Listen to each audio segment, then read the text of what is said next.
First look there, we are going to have a panel with a lot of the game developers, Camilla Ludington and the team here in a minute to tell you more about what we just saw. But how cool is it that we have video games here in New York City at Tribeca Film Festival? You guys excited about that? Cool. Me too. It's awesome to have something here in New York. This game is actually being developed up in Montreal, not too far from here, from the team. And Daniel, the director, who you met, will be out here to talk a bit about the gameplay of Tomb Raider, which is cool that no one in the world besides the press has seen that footage. So you probably saw this morning there was that trailer that came out. The media got to play it in LA, London, and Montreal yesterday, but you're the first audience, public in the world that got to see the gameplay of Shadow of the Tomb Raider, so hope you enjoyed that. I want to say hi to everyone watching on the Twitch stream who didn't get to see that gameplay. Sorry guys, you'll get to see that at E3, I think, but we do have a great panel discussion that's going to come up right now with some of the developers and Camilla Ludington, the performance artist behind Tomb Raider. We'll have Jill, the writer from Square, Daniel, the director, and Rich Briggs from Crystal Dynamics as well, to talk about putting this game together. By show of hands, how many of you guys have played the previous two Tomb Raider games? All right, so you're a devoted audience, so you know the story. We don't need to spend a lot of time recapping that. Anyone go back to playing like the original Tomb Raider, like late 90s? Okay, wow. All right, so this is a core Tomb Raider audience. Well, yeah, it's so cool what they've done with this game, reinventing it. How many of you guys saw the Tomb Raider movie recently? All right, see, more gamers than Tomb Raider moviegoers. That's good news, because these games have been great, and I think we are now ready to bring to the stage our panelists. So please join me in welcoming the team behind Shadow of the Tomb Raider. Come on out. Got Camilla Ludington, Lara, Rich Briggs, Daniel Bisson, Jill. Go ahead. Hi. Hello, everyone. It's been a busy couple days for these guys because they've been all around the world revealing the game, but I know they wanted to come here and share it with you guys for the first time. So welcome, everybody. Thank you. To start with you, Camilla, that was quite an intense scene we saw at the end there. Yeah. Tell us about the evolution of Lara as a character, because we were talking backstage. I mean, you've been now embodying her for, you know, almost 8 years from the original game when we met a young Lara who, you know, was just coming into her own. Now she's, I mean, you see the trailers, right? She's a warrior almost. Tell us about how has the character evolved and how has your performance changed over the past 7 or 8 years?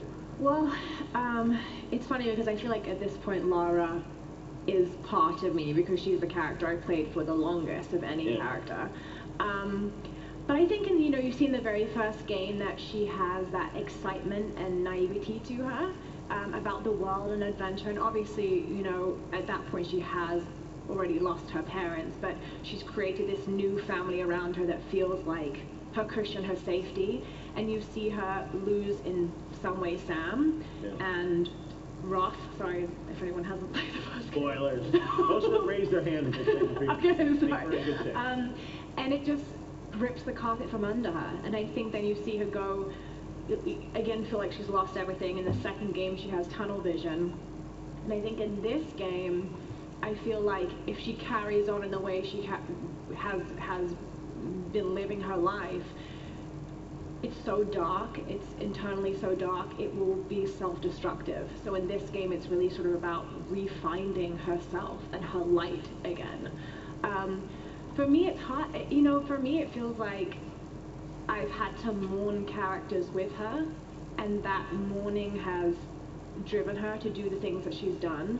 So yeah, it has been a journey of being this young girl and then sort of diving into the dark depths of how, as a human, you can mourn and become consumed, and what that means and how that affects your psyche. And so it's been a difficult journey. I'm glad that there are years gaps in the game, because I feel like, you know, once we're done I'm exhausted because it's a lot.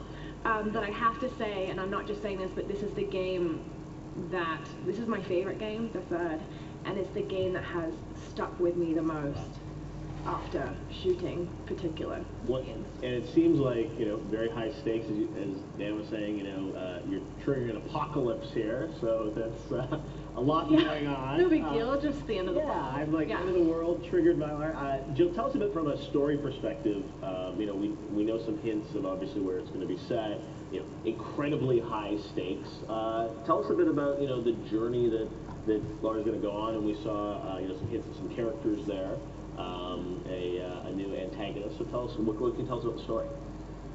In this, in Shadow of the Tomb Raider, we see Lara really fighting not to become the enemy that she hates. And in many cases, we might even see the enemy is herself. She's going to make a lot of mistakes, deal with a lot of complicity. Yeah. And I always think, depending on your perspective, a hero can also be a threat. And in this game, Lara has to decide, with all of the power that she has, as she's becoming the Tomb Raider that she's destined to be, which of those is she going to choose? Yep, absolutely. So the story is evolving. The game and gameplay, as you guys saw, is evolving. Rich, you've been with Tomb Raider for many years here. Tell us about, you know, going into this game. You know, Daniel, the studio in Montreal, has been involved in previous games, but really taking the lead on this one. Where did you guys want to evolve the game and the gameplay now that you're into the third in this, you know, trilogy? What was really important was to show growth, and I think, you know, as Camilla was saying and as Jill was saying, in the narrative, we really wanted to make sure we were talking about Lara's arc, but we also wanted to make sure that there was an arc across the gameplay itself. So if you think about Tomb Raider 2013, our gameplay pillars are things like tombs, right? So at first, Lara was saying, oh, I want to make my mark, and she was going into her first tomb, and then in Rise of the Tomb Raider, we said, well, we're going to put the tombs back in Tomb Raider. And so it was all about going into tombs, but they were very, very aspirational tombs. You were looking up, you know, the Byzantine culture, looking to God. And then in Shadow of the Tomb Raider, we said we're going the opposite direction. We're going down, we're going deep. It was a culture that worshipped fear, and so now the tombs were becoming terrifying. So we always try and make sure we're having those arcs, or if you look at the combat, Lara goes from being hunted by Trinity to being the hunter, and now finally to becoming one with the jungle. And so, you know, Dan and I, years and years ago, I mean, Dan, what, 3.5 years ago, when we were on conference calls and chatting in conference rooms, sitting there saying, how are we going to make sure that Lara feels like the apex predator almost, where she is using the jungle to her advantage. She is sitting there and saying, I know I'm outgunned, I know I'm outnumbered, but I'm not outsmarted. And I am going to use things like putting mud on myself as camouflage, or striking like a jaguar and then disappearing into the canopy, or using fear against the enemy so that they'll take each other out. All these things to show that Lara is very, very smart and resourceful, and that's her evolving across the combat. And then one of my favorites is, you know, the idea of the hero's journey. And as they were saying, it's going from, you know, learning that she was a survivor to becoming more and daring to go further, and now bringing that conflict internally to her defining moment. Wow. Dan, I remember you and I talked when I was doing the making of the first Tomb Raider, Final Hours Tomb Raider. We talked a lot about the systems and how you were designing, you know, thinking of gameplay. One thing I noticed in this footage, I'm sure you guys did too, is, you know, much more stealth, right? It feels like, you know, it's more sophisticated, right? It's not just, you know, unlimited bullets and running around going crazy. Tell us about that as a game mechanic. I know this is early in the game. Is there a lot more stealth in this game? What should we expect in terms of balance of stealth versus action? There's a lot more stealth in this game. We want to push a lot more the aspect that Lara, she's way more smarter, you know, she's more experienced. Because I've been on this franchise for a long time too, I was at Crystal Dynamic at the time. I was talking with Rich at the time, with, you know, been 8 years now. Even at the time, we've talked about how we'd be expressing all the mechanics, especially combat, how she would be going from a hunted to a hunter and all these things. And one of the things that resonates very well, that fits perfectly with her, was the fact that she could use the environment. You know, she could use the environment because she would seeing the environment as a puzzle and looking at it and saying, you know, I'm not going to be just shooting them in the face, but how can you use the environment? And in Shadow, you one with the jungle. And then in Shadow, it became one with the jungle. You've already got the messaging down. Nicely done. So she's becoming the jungle, because one of the things that, you know, was crazy and we loved about that is the fact that she's not a predator anymore. She's not preying. She's just the environment. She becomes the world because of all the experience she went through for all the survival. So the jungle's perfect for that. So and the stealth is exactly something that represents who she is, even at the time that when we're doing Shadow. Yeah, and I love the fact that going to the jungle was a really conscious decision, because we said, all right, we're Peru, not, right? Sorry? Peru is where we are? Correct. Yeah. We start in Mexico, then we go to Yeah, Peru. exactly. And the reason was that we wanted to make sure we started off with Lara being the most capable, the most calculating, also the most conflicted, as Dan said, but the height of her skills. Yeah. We don't want you to start the game all over again, like all these adventures didn't happen. She has a bunch of skills that's very early in the game, but she's using all the tactics as well as new ones that you've played in the previous games. And so the idea was, where are we going to take Lara that those skills would not even be, enough, that she would still have to learn and grow? We take you to the deadliest place on earth, the place where everything is trying to kill you. So even things like where we take you is a part of Lara's growth, because even at the height of her powers, the jungle still represents a survival situation for her. The crazy aspect of that is that what you see is the beginning of the game. So she's, you see that she's very experienced, but we go even further as we go in the game. She reaches a climax even at the end of the game where, she's the most terrifying thing. She's the most scary thing. So that's very exciting. So lots more sneaking, Camilla, right? Okay. A lot more Maybe. sneaking. Yeah. A lot more sneaking in this game. Tell us about the process of bringing the character to life. I think everyone knows you do the performance capture, so we Yeah. saw obviously very dramatic scenes. Yeah. We were talking before, like, you get to see it now sort of in a more finished form versus... This is the first time that I've seen it too, which is Wow. crazy. Yeah. Because you're normally on kind of a performance volume. So we're usually in the volume, Yeah. that we've done with all 3 games, and then in-game stuff happens in a VO booth. Okay. Yes, that's when they're like, "Hey, drown," and you're like, "Okay, I'll just drown real quick." That's when that stuff happens. But a lot of those scenes, like the last one, or at the beginning scene with them in the bar, I think that was the first scene we shot actually.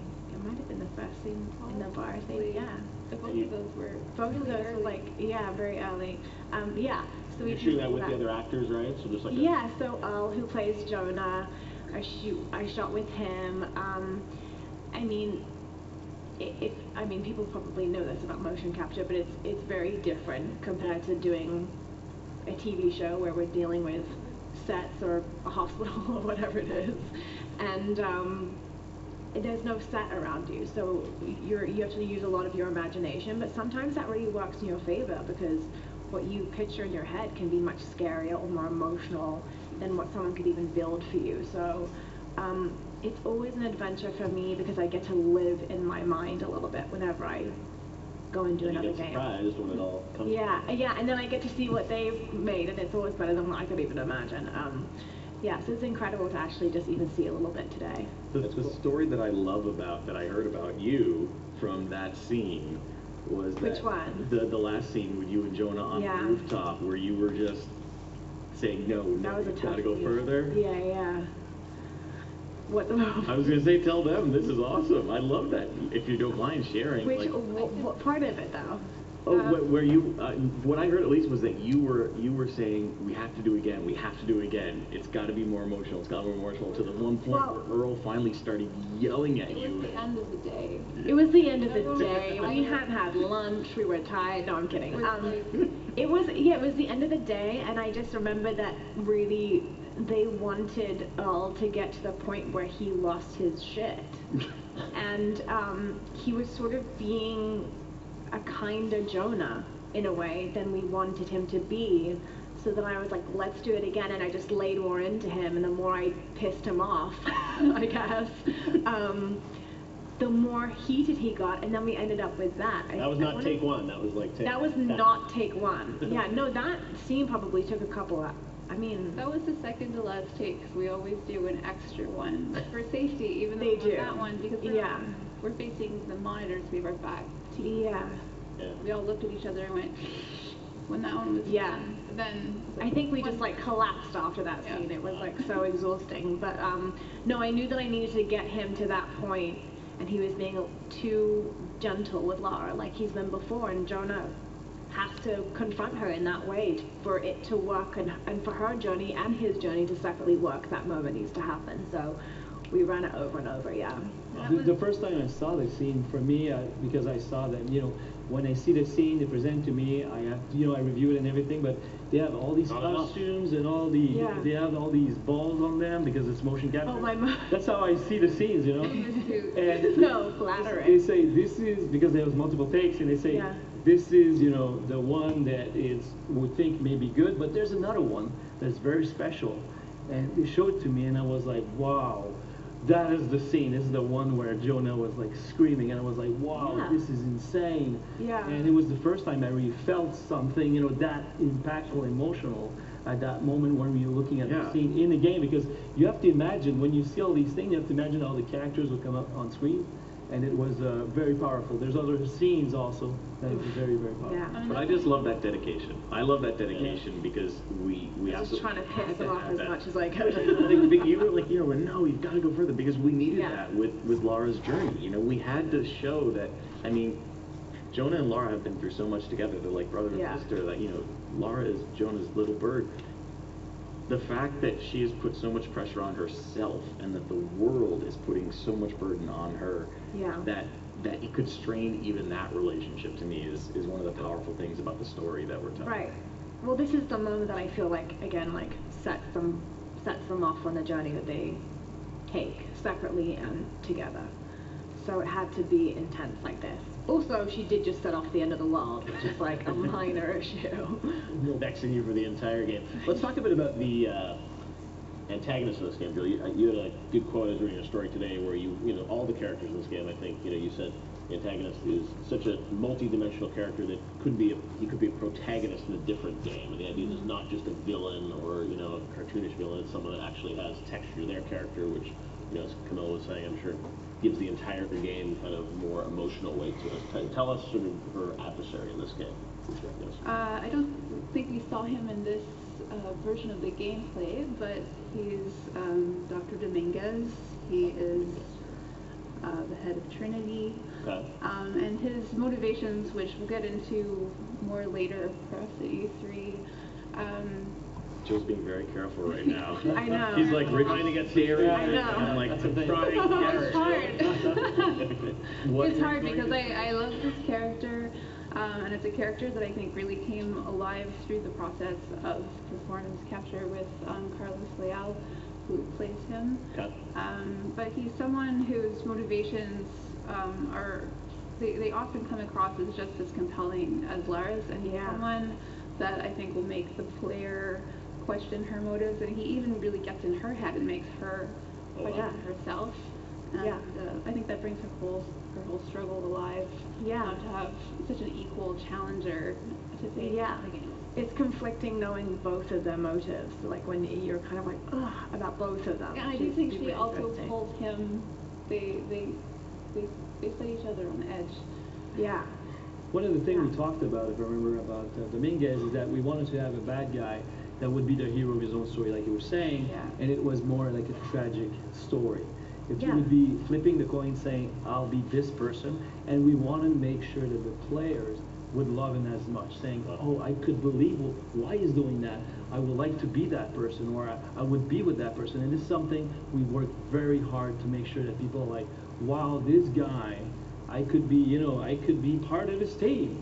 And that's the things and this is something that we continue to argue about even within the team. Like there are people that are like, no, he's definitely right.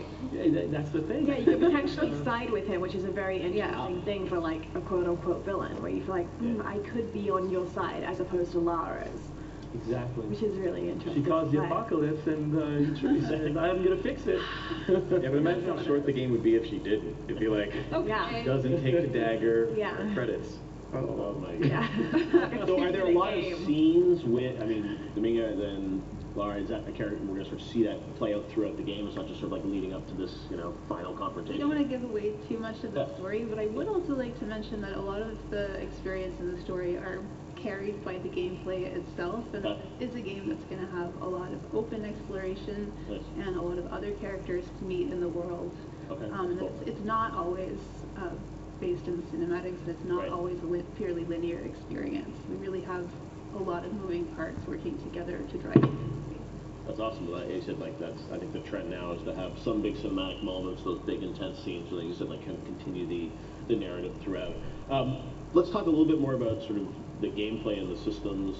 You know, we talked about the stealth. I imagine there are still those big action set pieces that we're going to see throughout the game. Can you maybe tell us a bit about sort of some of the other mechanics or new styles of gameplay? I know there's some new rope gameplay as well, right? Yeah, it's like Jill. I cannot talk too much about all these new stuff, but I would say a couple of things. Yeah, we have this rappel because when we look, if you look at Lara, the way she is physically now, she's way more toned, she's way more muscle. Because I worked out a lot. Had a baby, and I just really kill it in the gym. Do all your own stuff. Yeah, exactly. All my own muscle.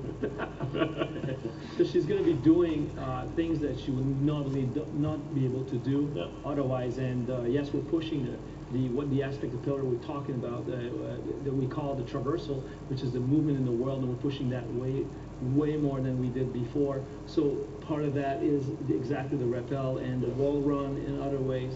Also, it interacts with the tubes and stuff like that. So there's new mechanics. There's also new experience.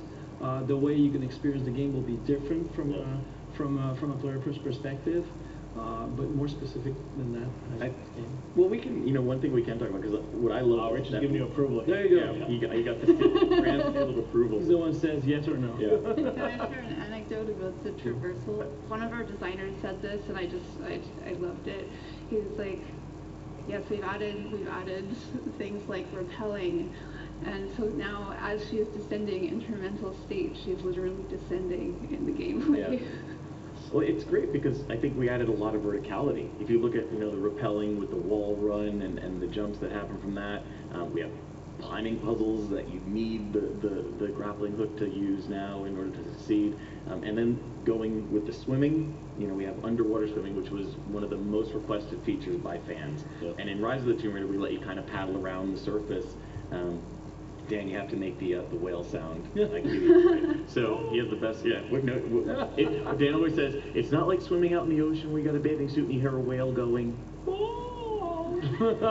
It's swimming when we have to put our survival lens on it, where you are managing your oxygen supply, where you are going through cenotes, where you don't know if on the other side of this twisting cavern, if it's a secret or a hidden challenge tomb or a collectible or maybe just death, because you don't know. It's dark. It's never been explored before. Exactly, because today we know that the most place that is not explored yet completely on the planet is all the underground caverns, certain things like that. So there's a lot of opportunities for us to lay down a lot of these secrets, we'll call them, and take the risk. Like, am I gonna drown? But maybe I will take the risk and find this, to find this special tomb or special place.